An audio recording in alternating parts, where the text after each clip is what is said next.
Final Fantasy XV is still, to this day, one of the most divisive installments in the series, and of course, I love it with all my heart. Over the course of my 4 playthroughs on my dad's PS4 back in high school, my own PS4 Slim, my PlayStation 5, as well as my most recent playthrough on the Series S for this video, I've dumped well over 200 hours into 15. And contrary to what I was afraid of going into this video, this game still holds up 8 years later. Does this mean this is going to be an easy video to make? No, not at all. You know how in grade school your teacher would come back after having a substitute and say some shit like, "Never in my entire teaching career have I ever gotten a note this bad." Well, never in my entire career on this hell site have I come across a game with so many flaws, so many annoyances that bother me so damn much. And yet, I will defend this game like it was my own fucking flesh and blood. 15 is a game that comes with a lot of baggage and caveats.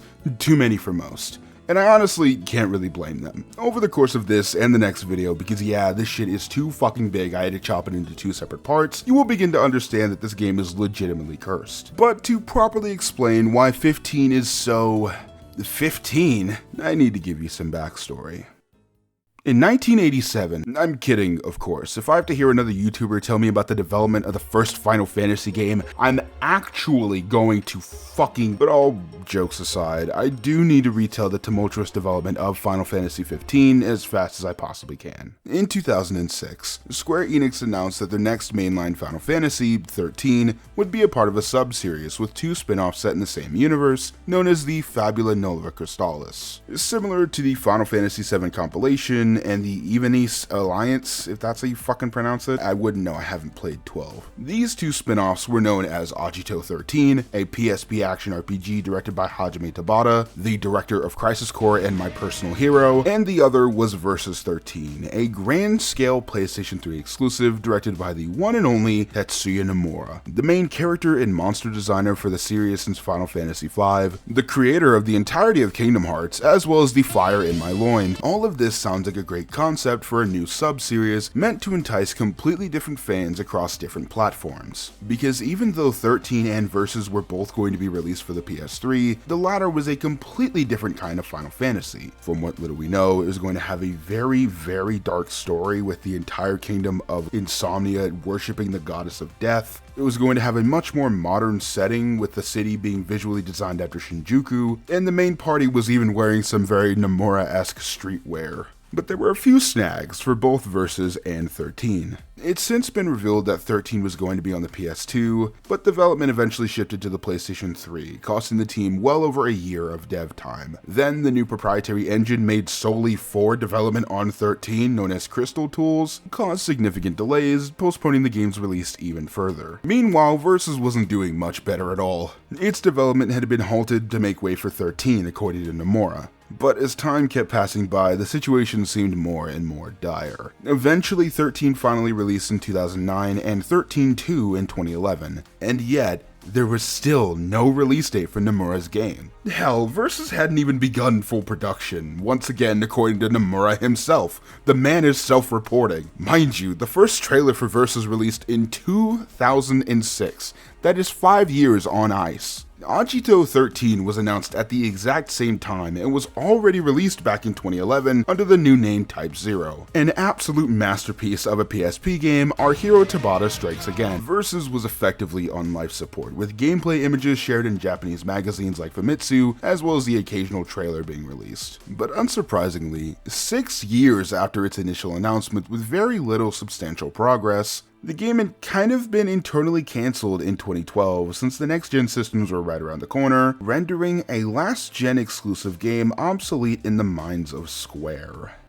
Okay, this is the first appearance of the curse. However, Square wasn't going to just forget the project outright. They decided to remove Nomura from the director's seat and shift into a new thing titled, I don't know, fucking Kingdom Hearts 3 or whatever, and bring an entirely new creative team to turn the ship into a different direction, announcing that Versus was now going to be the next numbered entry in the franchise, 15 at E3 2013. Another victim of the curse. Yeah, somehow Final Fantasy XIV released in the midst of all this, and that was its own sort of shit show. Square was just really struggling during this era of the franchise, now that I think about it. It's not uncommon for projects to be revised or completely change course while maintaining some sort of aspect of the original concept. Sam Raimi's first Spider-Man films has some lines borrowed or even adapted from James Cameron's rated R script. That is a real thing, by the way. But what makes 15 and its development so unique and weird is that almost all of Versus 13, which was about 25% complete,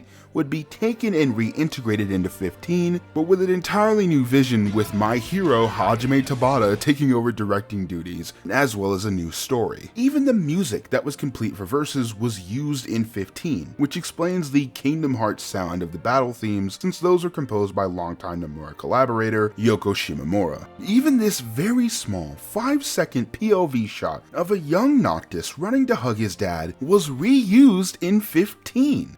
Still, to this day, after what little we've learned about Versus 13's development, it's hard to entirely separate it and Final Fantasy XV, especially since so much was taken from that original game. But ultimately, it's a completely different game wearing the skin of Nomura's original concept. Oh, what about Nomura in Kingdom Hearts 3? That's fine. It's totally not going to come back into play later on. History lesson over. You can close your textbooks. So now that we know everything about everything, how? How do you make a game that lives up to 10 years worth of hype?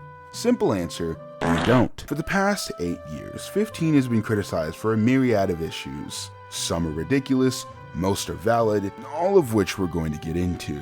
But most of its issues stem from the story, which is going to be our ideal starting point. If I say seg, you say way. Seg. Way. Seg. Way. Here's the quickest synopsis I can muster. Prince Noctis of the Kingdom of Lucis, set in the city of Insomnia, what the actual fuck, is sent to another kingdom, Niflheim, to marry his childhood best friend and bride-to-be, Luna, as a part of a treaty between the two kingdoms. However, Niflheim, specifically Chancellor Arden, used this treaty signing as a ruse to destroy Insomnia and kill King Lucis, allowing Arden, who's secretly an immortal ascendant of Noctis, to kill Luna, take both the crystal and the throne for himself, as well as cast the world into eternal darkness. So Noctis and his entourage of Prompto, Gladio, and Ignis have to seek the favor of the 6 summons or gods of Eos, as well as the power of the crystal, in order to bring light back to the world. This really makes no fucking sense unless you played a Final Fantasy game. The only thing is that to use the power of the crystal, a debt must be paid to the last summon, Bahamut. In this case, the debt is that Noctis has to sleep for 10 years inside of the crystal, allowing Eos to be overrun by Arden and his army of demons. Bahamut was just really lonely, and he really just needed a sleepover with somebody.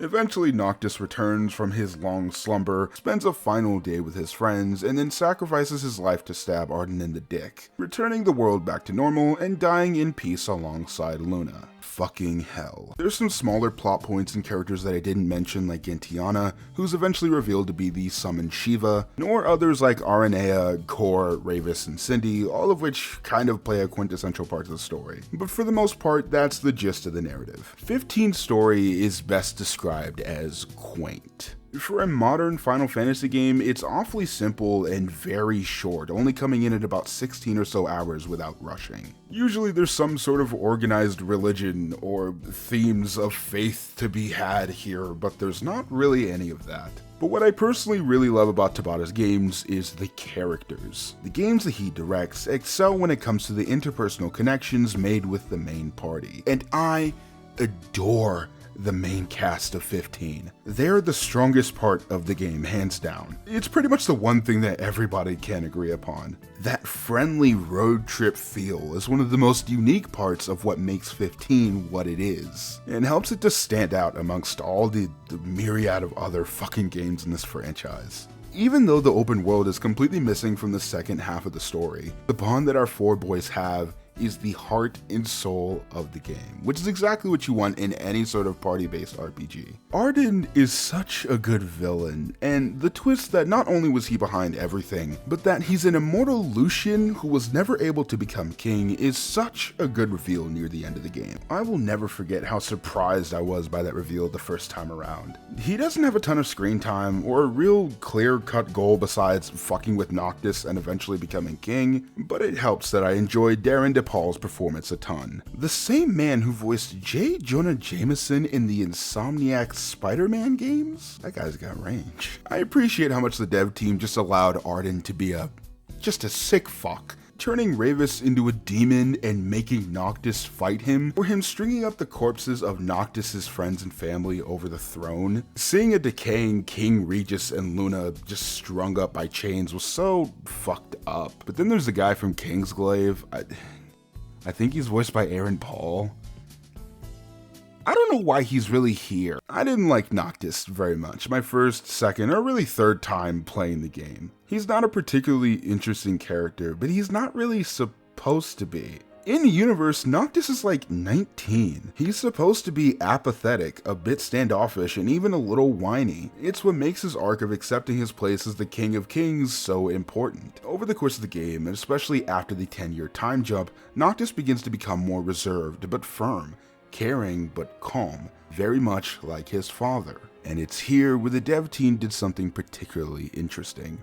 At random points throughout the story, there's minor dialogue choices for Noctis. Some missions are even entirely built around what can be said in dialogue. Occasionally they can add a new side mission or change your main task, but most of the time you'll decide between having Noctis be nice or a bit of a dick. The main thing is that it doesn't really change the overall game itself. There aren't branching stories or anything here. Usually your rewards are XP or AP to level up your characters. You could chalk this up as an attempt to keep players invested in these slower parts of the game, or even Square trying to tap into the appeal that some Western RPGs have. But with some of these choices, it sort of cements how much the past few months have changed Noctis. The most obvious being the political negotiation of terms with the leader of Altissia. Noctis from the beginning of the game would not do that shit at fucking all. So by the end, when he eventually returns from his slumber and is a completely different person, it feels like I, the player, had a small hand in guiding him through that change.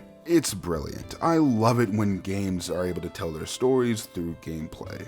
However, the biggest complaint that's perpetuated about 15's story undeniably is that it's unfinished. And while I wouldn't quite describe it that way, it's very obvious that Square wanted everyone to watch the Kingsglaive movie, as well as be excited for the Season Pass DLC, which was advertised at launch. To be fair, I still haven't seen Kingsglaive, nor do I plan on changing that anytime soon, and was able to understand the overall plot of 15 enough. Again, it's not an overtly deep game. Everything that's pertinent to the main story is covered through flashbacks and exposition. Now, some of those were patched in, specifically the scenes later in the game with Gentiana, and the reliance on clips from the movie as flashbacks is a little glaring. Same with the CGI trailer that they used for a dream sequence. These look completely different from the in-house pre-rendered scenes, so it's just a little bit jarring, but that is the nitpickiest nitpick of the nitpicks that there is. The main issue outside of the existence of Kingsglaive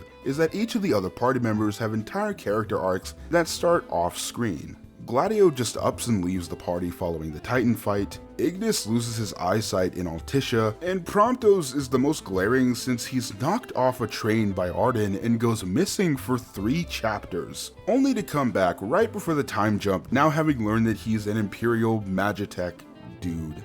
This is pretty bothersome and very obvious once you notice it. Again, I wouldn't quite describe it as incomplete, but there's a clear lack of individuality without the story feeling like it's setting something else up.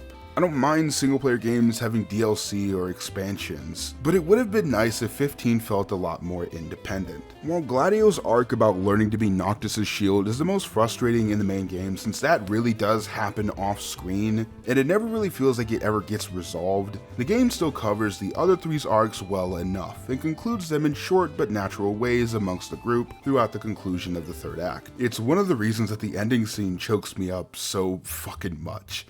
Don't get me started, man. Every time I see Luna die in Altissia, I get so fucking sad. The scene of Noctis trying his best to reach her, only for her to disappear in the water, is so fucking good that it completely makes me forget that it's almost entirely ripping off Final Fantasy VII. This might not have as much weight as losing a party member, and it would have been better if Luna had some more time to be integrated into the main story, rather than just working behind the scenes, but it's still a beautiful moment that's so well executed. Noctis and Luna's love story is very much seen as a negative thing. And yeah, well, I'll admit that they don't have very many scenes together, and I wish that they were able to build a natural sense of chemistry. Had 15 adapted the opening of Verses where the two meet at the treaty signing, I think that this would have fixed the problem entirely. However, 15 isn't a love story, it's a tragedy. Luna and Noctis already love each other well before the game starts. 15 is not about Noctis learning to love Luna or vice versa. It's about Arden taking Noctis' family away, his father, his fiancé, and almost all of his friends. Of course, it's not a get-out-of-jail-free card. Again, I'd have loved to see more scenes between the two of them having a nice dynamic. I eat that shit up. However, I love that for both Luna and Noctis, it's not about the length of time that they spend together, but how much that they cherish it. Those are literally Noctis' final words before he dies, that he cherishes the short time he was able to spend with his father, his friends, and Luna. And that fucking ending, ugh. The credits playing alongside a slideshow of footage that are unique to your playthrough will never cease to make me feel nostalgic for a game that I just finished. Florence and the Machine's cover of Stand By Me, as well as her original song I Will Be, will never cease to make me feel something. It's a bit of a shame that her song Too Much Is Never Enough didn't get to be included in the game and is just on the album. That song is the auditory equivalent of a bowl of chopped onions. Oh, the fact that right before the final fight with Arden, the game forces you to select one picture to memorialize your entire journey. And initially, it frames it like it's this cute character moment for the congratulations scene, but then Noctis shows it to Luna in the afterlife. Then there's the after credits scene where Noctis finally admits his feelings to his friends during their last night together before they know that he has to kill himself. Oh my fucking gosh. It's so damn fucking good. I don't fucking care what any of you say. If I hear any slander, I'm invading your fucking home. 15 sometimes works in spite of itself, but damn it, it works. Penny pinching DLC be damned. Tabata knows how to make a damn good game, and this is just that. 15 may not be the longest or the more in-depth story in a Final Fantasy game, but I still love it. It's got that nice sincerity and heart that makes the bittersweet ending hurt all that much more. Personally, I don't really mind the game becoming linear near the end of the story, since we're still going to different locations like Tenebrae and Niflheim, and the linearity sort of allows the game to hone in on the story completely. Although I can get why this is a big issue people had with 15. Having a massive RPG pretty much center on an open world with a story about 4 friends on a journey around the country makes sense. So to just remove that part of the game halfway through can give a bit of whiplash. Like, once you leave for Altissia, you can never return to the open world until after you complete the game. There is a mechanic where you rest at hotels and rest stops. You can call Umbra, Luna's magic dog who shows up periodically, and he'll transport you back in time to before you travel to Altissia. It doesn't really make much sense at all, but it was added to allow for exploration during the more linear parts of the game, and it was added in a patch in response to 15's criticism, which is going to be a very, very common theme here. I would have loved to explore Insomnia near the opening of the game, like shown in the promotional material for Versus 13. The closest we get is the Citadel Courtyard as the game installs, which is just borrowed from the Platinum demo, as well as the expanded Destroyed Ruins at the end of Royal Edition, that's mainly just swarming with high-level demons and side quests. Especially since 15 was sold as a game set in a more modern-day setting than fantasy, it would have been nice to explore a city that's styled after Shinjuku. Of course, that doesn't mean that the cities that we do get to explore, like Lestalem or Altissia, aren't also great, each of which has their own entire look and culture, which was sort of surprising. They even have their own music, it's so fucking adorable. EOS manages to be a beautiful, expansive world with lots of different biomes and areas that's sort of held back by how segmented it is. The open world teeters on the edge between a beautiful landscape filled with things to do and a large, barren wasteland that's not fun to explore, and this is solely due to the traversal. Open worlds aren't just about collectibles or fucking Ubisoft watchtowers. It's about how you get from point A to point B. The Yakuza series is known for having a pretty limited stamina bar that runs out far too quickly in my opinion. You can upgrade it, but it'll take a little bit before you can do that. However, the map is so small and so densely packed that this never becomes more than a slight nuisance that you'll eventually get used to. Spider-Man is... well, it's fucking Spider-Man. The traversal is what most people go to those games for, but 15's traversal isn't really fun, nor is it satisfying, and it's somehow the entire crux of the open world. There's a lot of conflicting information on how large the open world of Final Fantasy XV is, but suffice it to say, EOS is really fucking big, and Noctis' stamina bar runs out pretty fast, so the Regalia is pretty much required, and it kinda fucking sucks. The car is on rails, it goes slow as shit, and is autopiloted for the first 2 to 3 hours of the game by Ignis. Of course, this is all conjecture from me, but it's kind of obvious that the car wasn't built to be fun, but out of necessity. The focus was entirely on transporting the player while wowing them with the beauty of 15's world, but as a result, the car is stiff and very awkward to control, mostly whittling down to holding the right trigger and pressing X to park. What makes this such a glaring issue to first-time players is that, again, 15 is a game that relies on its traversal. So for the main way to get from one city to the other being this, becomes a bit underwhelming. I guess there's chocobos, those are a lot of fun, but they're locked behind an optional side quest that most people will probably miss their first time around. So at launch, this was all you had. Thankfully, the alternative Regalia modes were patched in, and they basically fix it, and I love them so much for it. The Type F is so damn fun to fly. It's a little awkward to get in the air and to land, but it's so impressive to see the mountains and terrain up close, and I don't know, man, there's just something about flying cars that's just undeniably cool. Meanwhile, the Type D is everything the Regalia should have been. It's surprisingly fast, can go off-road, and can even jump, which makes traversal much easier off-road or not. Sure, it's kind of ugly, not really a huge monster truck guy, and there's lots of invisible walls and the game will just reset you if you drive in a town wrong, but that's the facade. These two fixed 15's traversal 10 fucking fold. Because once you're able to finally enjoy the process of driving from one town to the next, you're also able to appreciate how much 15 really has to offer. In most other games, a gigantic open world would eventually become a hassle,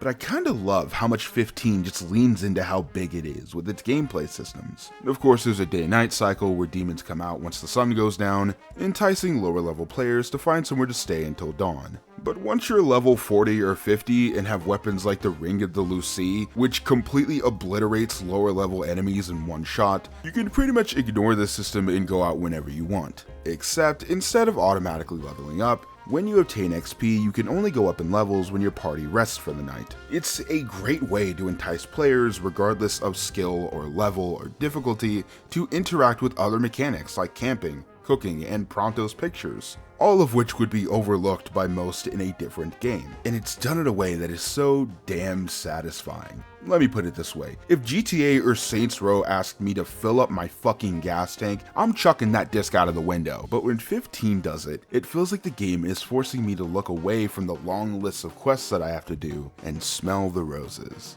Of course, that doesn't mean it's perfect. The gameplay loop in 15 is not without its many issues. So, for example, let's say you want to customize your car. Well, you're gonna need a shit ton of gil to buy the stickers and designs that are spread out all across the different shops in EOS. But to afford that, you're probably gonna have to do some hunts and sell the treasure. Along the way, you'll most likely come across some side missions, like Taka asking you to buy him a tomato, or you'll even stumble across an Imperial base. Completing that base will reward you with something, most likely an optional boss fight, or even a unique car part like this one did, allowing you to change the Regalia to the Type F, giving you the ability to fly.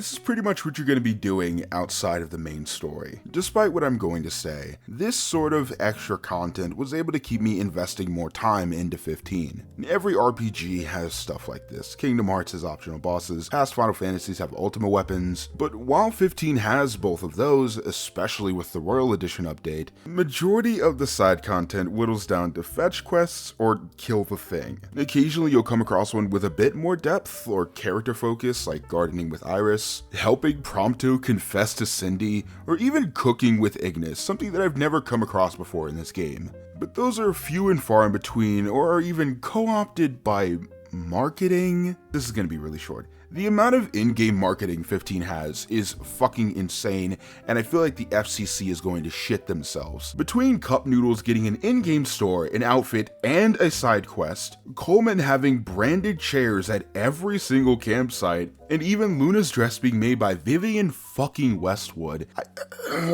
This is up there with those Alan Wake Verizon ads. There are a few collaborations with other games like Terra Battle, which I've never heard of, Final Fantasy XIV, and even Assassin's Creed? But I decided to not play those this time around. The Ass Creed missions were time sensitive, but since I played them years ago, I still have the costume, which I guess is pretty cool. And I don't really know anything about Terra Battle or A Realm Reborn. But again, outside of these select few, most of 15's side stuff just ends up being more 15, which was serviceable back in 2016. Back in high school, when bang for my buck was really important, lots of extra stuff to do was great. Hence why I ended up spending 72 hours in my second playthrough. But now, as an adult who's seen just how obnoxious and bloated open worlds can really be, 15 side missions, from requests to even dungeons, are mostly filler, solely meant for you to keep spending time in the world. None of it's really bad or offensive. For most first-time players, I'm sure they'll get a kick out of it for the first 4 or so hours. But for me, I don't think it's ever gonna go beyond that again. The combat has been lambasted for being too easy, which is a regurgitated point for most modern Square games. And if that's a criticism you have, that's fair. I'm not bothered by it, but to each their own. However, one of the reasons it's too easy, apparently, is that the game allows the player to hold the attack button. And I don't really see how this is a bad thing. Mind you, 2016 wasn't a great time for accessibility in games. However, 15 offered a decent amount of options between the active and wait battle modes, an easy mode that you could switch on the fly, as well as being able to simply hold the attack button. For anyone who's actually played the game, you'll know that that just doesn't make it easy. Parry times are still pretty short, and item management is still here like in every other RPG in existence. Sure, you could just stock on ethers and spam Warp Strike, but that's on you. What matters is that 15 has a decent amount of depth. Noctis can use any and every kind of weapon in the game, but each of them alters his stats. The Royal Arms are so overpowered, but all come with some sort of disadvantage. Mainly how long the animations are, or even draining Noctis's HP and MP bars. Sure, it differs heavily from other action RPGs, even in the Final Fantasy franchise, but once you get in the groove of managing your MP bar, dodging attacks, parrying, and even switching weapons on the fly, it's a really fun system. However, I will say that playing as the other members in the party is fucking broken. This was a feature promoted for Versus 13, but wasn't in 15 at launch. Only after fan outcry and the individual DLC episodes were released was it added to the game.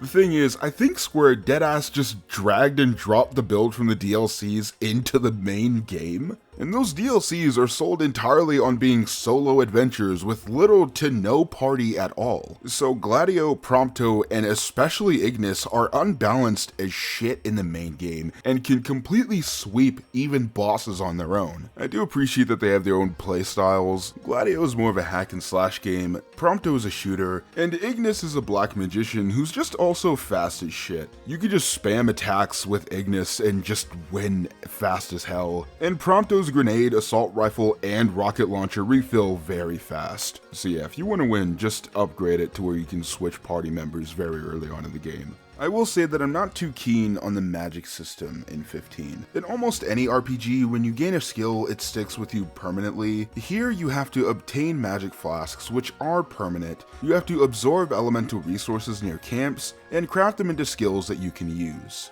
However, you can only use as much as you've collected, and on top of that, there's a very long cooldown when you use the magic.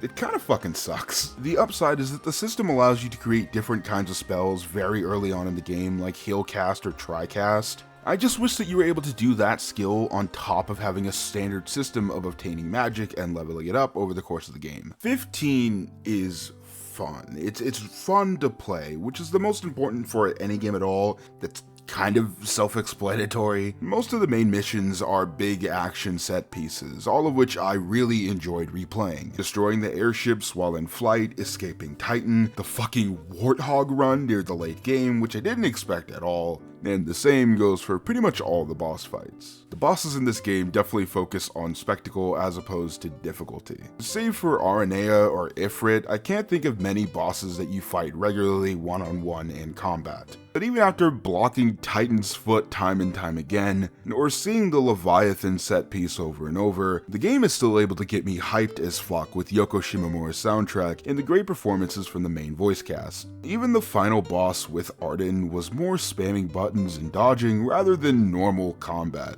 None of these relied on obnoxious QuickTime events or ever went on for too long. Plus, they were all pretty spread out and felt earned as opposed to feeling like they were manufacturing excitement. There are some sections of the game I will always get bored of, like this forced stealth mission where if you're seen once, the entire thing starts over again from the beginning, or this mission later in the game after Ignis loses his eyesight and the rest of the party sort of stumbles behind the entire way. It seems very purposeful to make a point that the Forward boys are at a difficult time after their loss of Luna and Alticia, but it's just not a fun portion of the game, and it's one I actively dread since you're forced to walk as slow as possible and basically lacking an entire party member since Ignis hasn't gotten used to his disability yet. However, if we're talking about not fun parts of 15, I can't go without mentioning Chapter 13. I don't think you understand. People hate Chapter 13, even die-hard fans. If you watch any video on 15 since its release, there's gonna be some commentary or jab at Chapter 13, and I'm here to say, fresh off of replaying it, it's not that bad. First of all, I understand that to get here, lots of patches were added to allow Noctis to run, since for some reason that's a feature that's removed whenever you're in a dungeon, as well as to make the Ring of the Lucy overpowered as fuck. It used to take forever to kill something, I do remember that vividly being a pain in my fucking ass. But now, with all the fixes and the patches installed, it's just sort of a tutorial section for the strongest weapon in the game, and a little bit boring design-wise. But it's no worse than the Sun Lamp section in 7 Remake. That was way worse than this is. But with that being said, the alternate mission with Gladio is much better. Yes, this chapter was hated so much that the dev team made an entirely different mission for Gladio and Ignis, and it's much more enjoyable to play. Yeah, I wasn't lying earlier when I said that 15 got patched a lot. Some of these were fixes in response to player feedback, but majority were features that weren't there at launch, as a side effect of the team focusing on getting the game done and out of the door for its release date.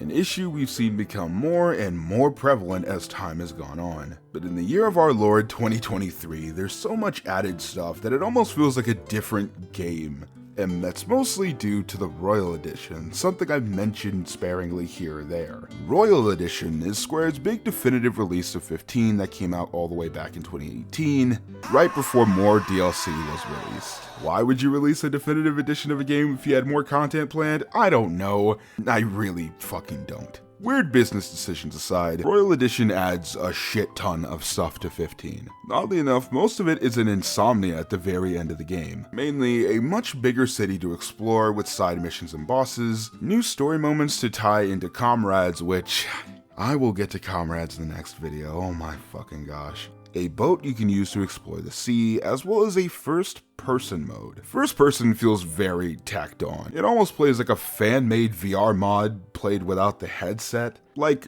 weapons just float in the air, which is dumb.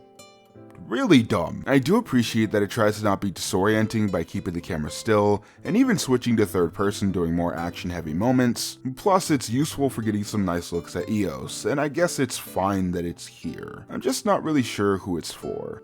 The boat is neat. I guess it adds some side missions that I'm probably never gonna fucking play at all. But the biggest additions are the additional story boss fights of Cerberus, as well as the fallen kings of Lucis, and they kind of make the final chapter less fun. Instead of being a short jaunt through Insomnia with 2 decently balanced boss fights that kind of pass by fast, you now have 6 fights, back to back to back.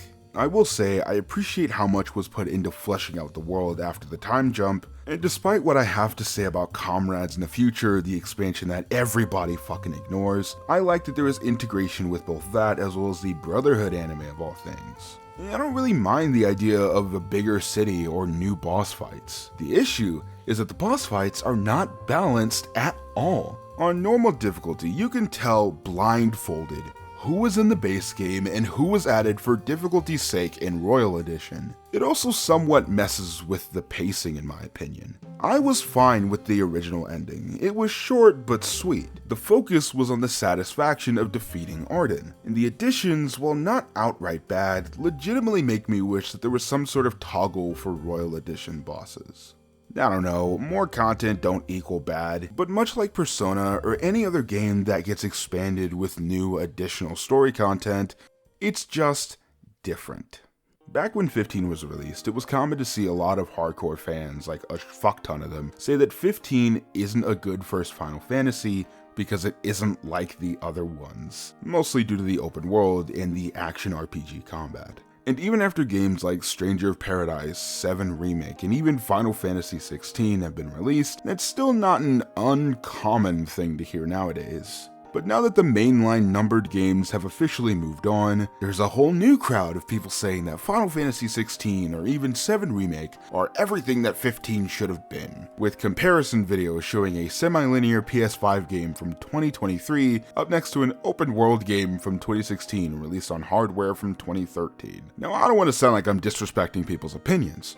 I'm an American. It's a God-given right for people to be both wrong and loud. 15 is such a different game than what 16 is trying to be, that the two don't even cross over in my eyes. Like that's like saying, oh yeah, Stranger of Paradise is a much better sequel to Crisis Core than Final Fantasy 13 is. Like, that statement sounds just as sensible to me. Without even realizing, even I took part in this. In my review of the Final Fantasy VII Remake, I said that it took everything I loved about 15 and placed it in a game that's, quote, more in line with what people expect from Final Fantasy, end quote. And I gotta tell ya, after playing a mountain of other Final Fantasy games, as well as seeing the release of 16 firsthand, I've come to realize that there is no real Final Fantasy.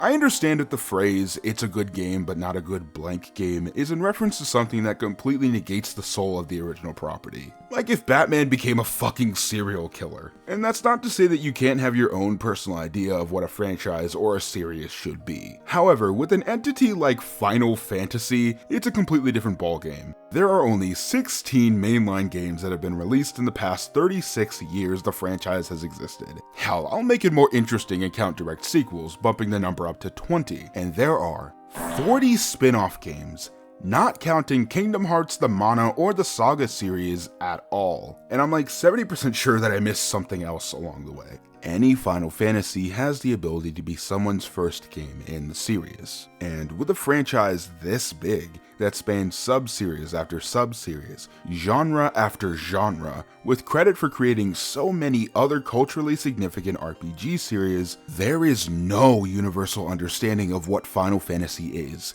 and there never will be. It's a natural side effect of all these damn games, and that's okay. The truth is, I don't fucking care what Final Fantasy is supposed to be. What comes with that realization is the freedom to choose, to enjoy what you like as your personal Final Fantasy. And to a lot of people, including myself, 15 is Final Fantasy. I wasn't alive in 1997 to play 7 in my buddy's dorm room in college, but I was alive in 2017, recovering from a minor surgery in my senior year of high school, and played 15 until I bawled at the ending at 3 AM in the morning. I remember downloading Florence and the Machine songs for 15 on my phone, and listening to them all the fucking time. I remember begging for a copy of Type 0 for Christmas, solely so I could play the episode Dusky demo, which I replayed time and time again, and being so overwhelmed with excitement for the full release that I made a terrible review of both Episode Duske and the later released Platinum demo in 2016, predating any of the videos I deem good or even watchable. My love for this game knows no bounds.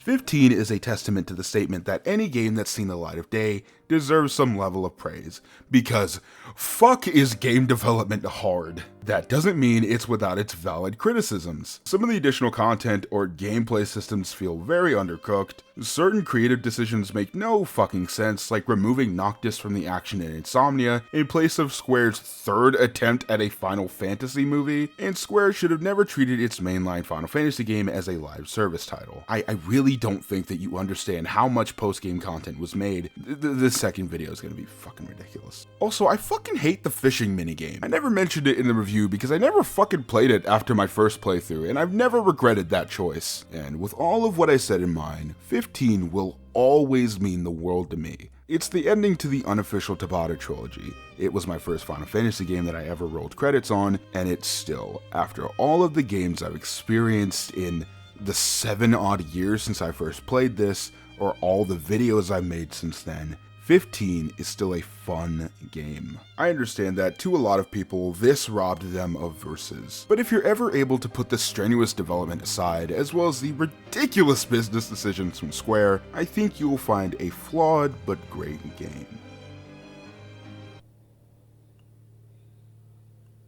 Fly over somebody else's house, dickhead. Don't forget to share this to the Square Enix store. Yes. Next. Ooh, scary. Next. Next. Next. Next. Final Fantasy III. Do you have what it takes? Final Fantasy III from Squaresoft. Next.